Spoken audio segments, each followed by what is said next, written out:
છે કાપડ ઉદ્યોગની જાહો જલાલી પાછળ નાના ભૂલકાઓના બાળપણનો ભોગ લેવામાં આવી રહ્યો છે।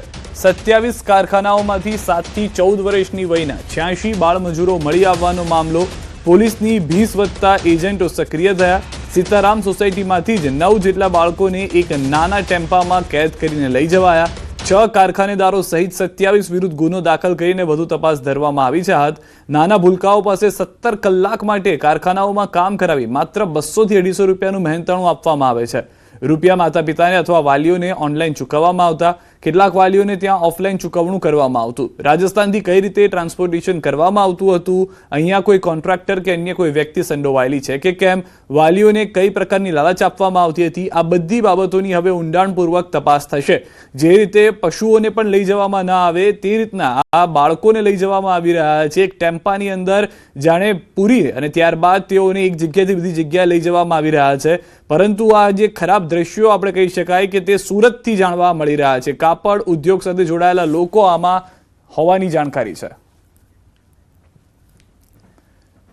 પેટ્રોલ ડીઝલ અંગે જીતુ વાઘાણીનું નિવેદન। પેટ્રોલ ડીઝલની ઉણપ અંગે કંટ્રોલ રૂમ શરૂ। કંટ્રોલ રૂમ દ્વારા મોનિટરિંગ કરવામાં આવશે। ચીફ સેક્રેટરી મોનિટરિંગ કરશે। જરૂરિયાત પ્રમાણે સપ્લાયની વ્યવસ્થા કરવામાં આવશે। તો યુદ્ધની સ્થિતિ વચ્ચે જીતુ વાઘાણીની અપીલ। અત્યારે જનતાને ગભરાવાની જરૂર નથી। સંગ્રહખોરી ન કરવા માટે પણ કરી છે અપીલ। સંગ્રહખોરી કરનારનું ધ્યાન દોરવું તેવું પણ કહેવામાં આવ્યું છે। તો ઇંધણની બચતને લઈને જીતુ વાઘાણીની પ્રતિક્રિયા। જાહેર વાહનોનો ઉપયોગ કરવા અનુરોધ। મેટ્રો, સરકારી બસનો ઉપયોગ કરવો। મેટ્રોનો સમય રાત્રે 11 વાગ્યા સુધીનો કરાશે। ખાનગી વાહનોનો ઉપયોગ ટાળવા અપીલ કરવામાં આવી છે।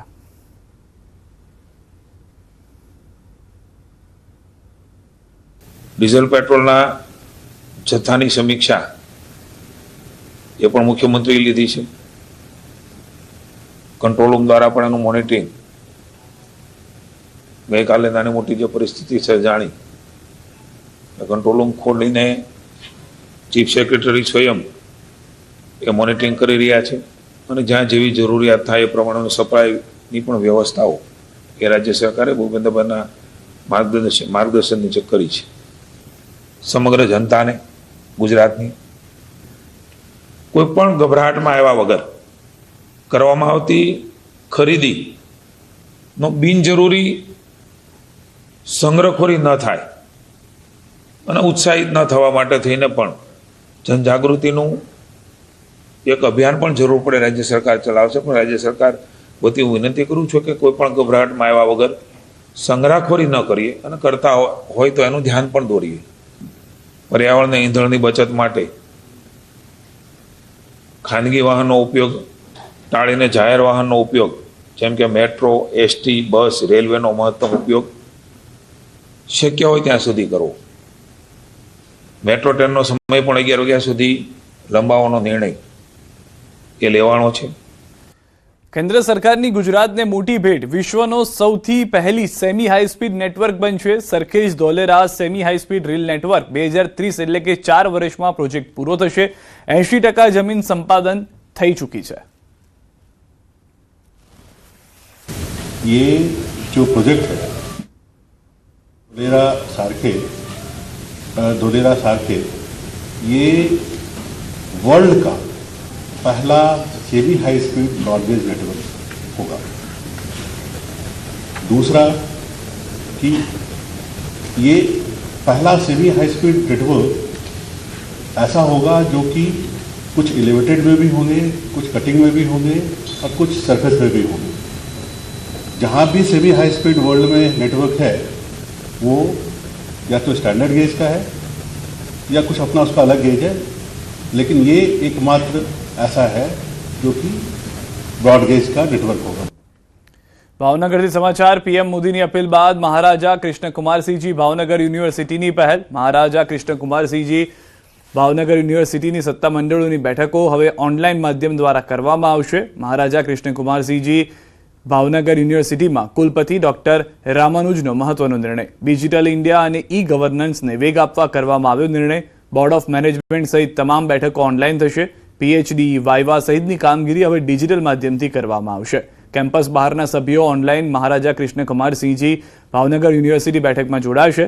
મહારાજા કૃષ્ણકુમારસિંહજી ભાવનગર યુનિવર્સિટી પરિપત્રનો તાત્કાલિક અસરથી અમલ શરૂ કરશે। ફેકલ્ટીની મિટિંગ થાય, એકેડેમિક કાઉન્સિલની મિટિંગ થાય, એક્ઝિક્યુટિવ કાઉન્સિલની મિટિંગ થાય, બોર્ડ ઓફ મેનેજમેન્ટની મિટિંગ થાય.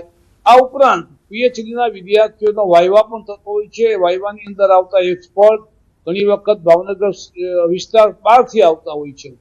આ સ્થિતિની અંદર આ બધી જ મિટિંગો અને જ્યાં જ્યાં શક્ય બને છે ત્યાં બધી જગ્યાએ આવા પીએચડીના વાયવા કે અન્ય બાબતોમાં ઓનલાઈન વ્યવસ્થા અમે ઊભી કરી છે. પીએમ મોદીની ઈંધણ બચાવની અપીલને લઈને તંત્ર હરકતમાં આવ્યું છે. પેટ્રોલ ડીઝલ બચાવવા પ્રયાસો શરૂ કરાયા છે. ભાવનગર કમિશનરે લોકોને ખાસ સૂચના આપી છે. શહેરીજનોની ઈ બસ સેવાનો ઉપયોગ કરવા માટે અપીલ કરાઈ છે. હાલ શહેરમાં 50 ઈ બસ સેવા કાર્યરત છે. આગામી 10 દિવસમાં વધુ 25 બસ આવશે તો કર્મચારીઓને એક વાહનમાં સાથે આવવા અપીલ કરી છે. તેમજ ઇલેક્ટ્રિક વ્હીકલનો ઉપયોગ કરવા અનુરોધ કર્યો છે. મનપામાં પણ ઇલેક્ટ્રિક વ્હીકલનો ઉપયોગ થશે. જે વ્હીકલ પુલિંગનો છે એનો પણ આપણે સારામાં સારી રીતે યુઝ કરીએ અને જે મહાનગરપાલિકાના કર્મચારીઓ છે એમને માટે પણ અમે સૂચના પણ આપી છે અને અમે પરિપત્રિત પણ કરીએ છીએ કે આપણે તમામ લોકો જે વ્હીકલ પુલિંગ છે એનો સારામાં સારો અત્યારે યુઝ લઈએ અને સાથે સાથે મહાનગરપાલિકા પણ આવતા સમયમાં કે જે આપણી જે ફ્લીટ છે જે અત્યારે ડીઝલ અને પેટ્રોલની છે તો અમે પણ એમાં ઈવી વ્હીકલ્સનો યુઝ કરવાનો અમારો અત્યારે પ્રયત્ન છે.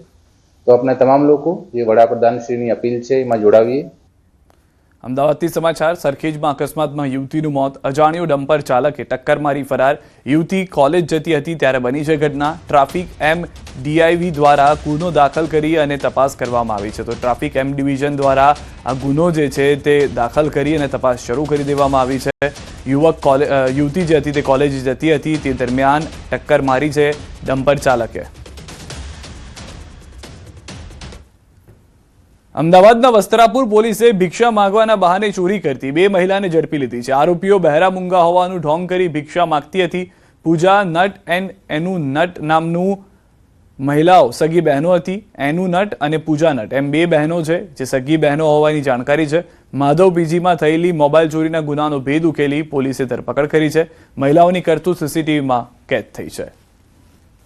તો ભિક્ષા માંગવાના નામે તેઓ બહેરા મૂંગા હોવાના નામે આ ચોરી કરતા હોવાની જાણકારી છે. જો કોઈ પકડી લે તો ખુદ બહેરા મૂંગા છે તેમ કહી અને બચવાનો પ્રયાસ કરતા હતા. જો કોઈ પકડે નહીં તો ભિક્ષામાં મળેલી વસ્તુ છે અથવા ભિક્ષા લીધેલી છે તેમ સમજીને તેઓ ત્યાંથી વસ્તુ લઈ અને નીકળી જતા હતા. હાલમાં સમગ્ર ઘટના જે છે સીસીટીવીમાં કેદ થઈ ગઈ છે. રાજ્યમાં દારૂ ઘુસાડવાનું મોટું ષડયંત્ર ચાલી રહ્યું છે. દારૂ ઘુસાડવાની અનોખી મોડસ ઓપરેન્ડી છે.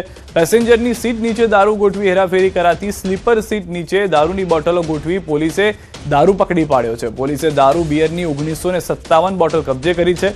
લક્ઝરી બસ અને મોબાઈલ ફોન પણ જપ્ત કરાયા છે. રાજસ્થાનના 2 કુખ્યાત બુટલેગરોની પણ ધરપકડ કરવામાં આવી છે.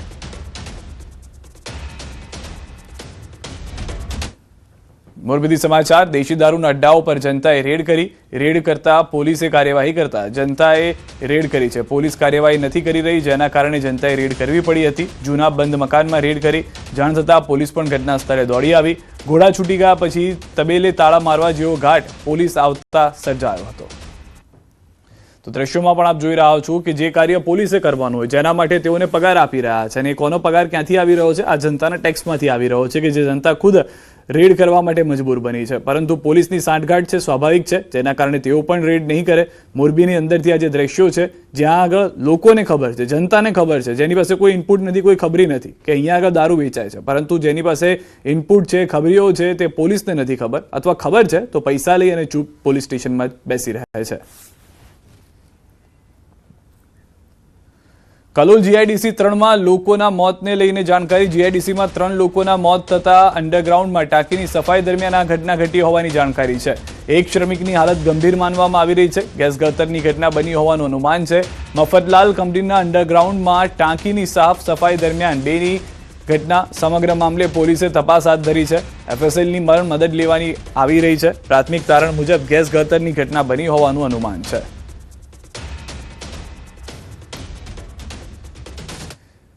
તો રાજકોટથી સમાચાર. નશાના કાળો કારોબારનો પર્દાફાશ. કારમાંથી નશાકારક ટેબ્લેટનો જથ્થો ઝડપાયો છે. નશાકારક ટેબ્લેટ અને દારૂનો જથ્થો મળ્યો છે. કાર સહિત 23 લાખથી વધુનો જથ્થો ઝડપાયો છે. 7,56,000ની ટ્રામાડોલ સહિતની ટેબ્લેટ ઝડપાઈ છે. 52,000થી વધુનો દારૂનો જથ્થો કરાયો છે જપ્ત. પોલીસે 2 આરોપીની ધરપકડ કરી છે. સ્પેશિયલ ઓપરેશન ગ્રુપ અને લોકલ ક્રાઇમ બ્રાન્ચે કરી છે કાર્યવાહી.